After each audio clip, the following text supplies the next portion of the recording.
What is the Ford 9-inch? Forget engines for a second. The real test of a muscle car is whether it can actually put power to the ground without exploding out back. And that's where the rear end comes in. The differential housing, axles, and gears that take all that horsepower and translate it to the pavement.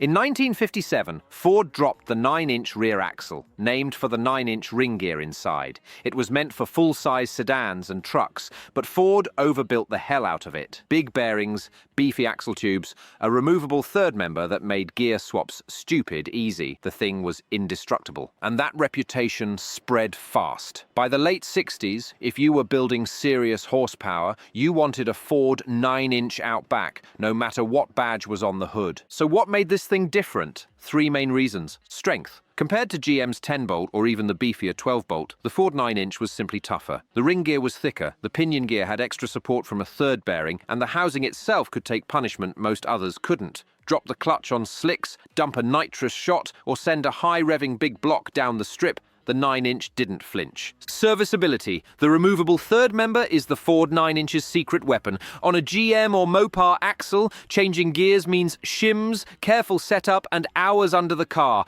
On a Ford 9-inch, you just pull the whole chunk out, swap ratios on a workbench, and bolt it back in. Drag racers loved it. You could tailor gearing for different tracks in one afternoon. Aftermarket. Once racers proved it was the toughest rear end around, the aftermarket went all in. By the 1970s, you could buy stronger housing, lightweight spools, lockers, even fabricated sheet metal cases built just for racing. Today, you can order every single component brand new, no junkyard diving required. The Ford 9-inch isn't just a part, it's an entire ecosystem. Here's where things get funny. GM built some of the most iconic engines ever. The small block Chevy, the LS, the 396 and 454 big blocks. But their stock rear ends, weak links. The 10-bolt was fine for daily driving, but throw sticky tires and 500 horsepower at it, and it was confetti. The 12-bolt was stronger, but at the strip, it still had limits. Guys were breaking gears, twisting axles, and scattering parts down the quarter mile. So GM racers swallowed their pride. They started ripping out Chevy and Pontiac rear ends and bolting in Ford 9-inches. Camaros, Chevelles, Novas, even Firebirds, all hiding blue oval hardware out back.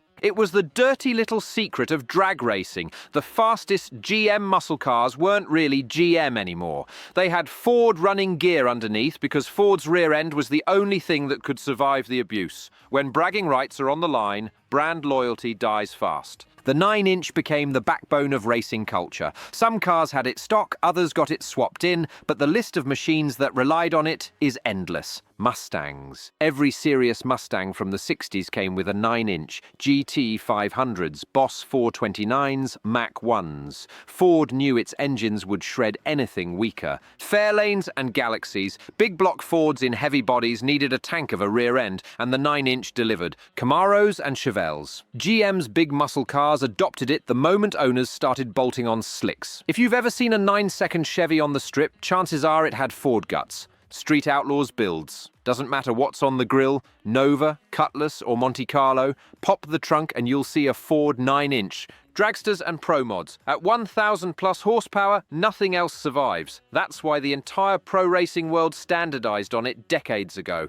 The Ford 9-inch didn't just power Ford cars, it became the universal rear end for serious performance. The drag scene in the 60s and 70s was brutal. Engines were advancing faster than drivetrains could keep up. Racers would grenade stock rear ends weekly. That meant downtime, wasted money, and races lost. The 9-inch changed the game. Suddenly, you could throw ridiculous torque at your car and know the rear end would hold. That confidence let racers push engines harder. More cam, more compression, more nitrous, without worrying about leaving parts on the starting line. And the quick-change nature of the third member meant racers could adapt to tracks. Heading to an 1/8 mile, drop in a 4.56 gear set, running quarter mile, swap to 3.90 seconds, going for top speed runs, throw in a 3.25. Other rear ends locked you into one ratio unless you wanted a weekend of wrenching. The 9-inch made it easy. It didn't just survive racing, it enabled it. More wins, faster development, and an entire aftermarket industry built around making it even stronger.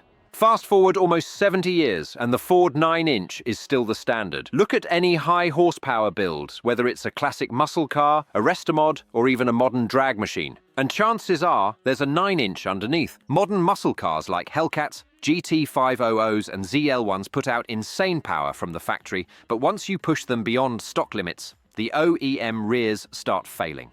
That's when builders reach for the Ford 9-inch. In the restomod world, it's basically default. You'll see 69 Camaros with LS engines, Coyote-swapped Fox bodies, turbo Buicks, Pro Touring Novas, all rocking 9-inch setups. The parts are everywhere, the upgrades are endless, and the confidence is priceless. Even off-road guys love it. Rock crawlers, trophy trucks, Baja rigs, all run fabricated 9-inch housings because they can take hits, landings, and torque loads that would fold other designs. It's universal currency. Doesn't matter if you bleed Ford, Chevy, or Mopar. Everyone respects the 9-inch. Ask any old-school drag racer, and they'll tell you the same story. The Ford 9-inch saved their weekend. NHRA legends like Don Garlitz ran Ford-based rears in cars making 4-digit horsepower. Pro Street builds in the 80s and 90s all standardized on it. Even today, grassroots bracket racers swear by it because it's one part they don't have to think about. The Fab 9 housing became its own subculture,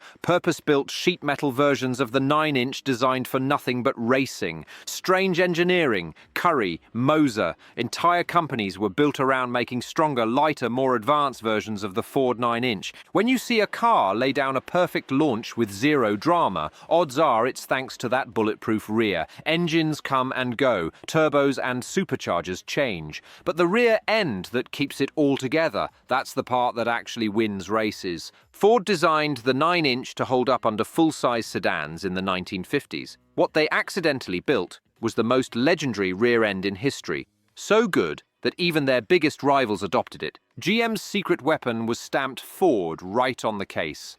And if you want to see how other overlooked legends work in plain sight, go watch Every Truck Nobody Wants But Are the Best on the Market Explained. Because sometimes the smartest buys are the ones everybody else ignores.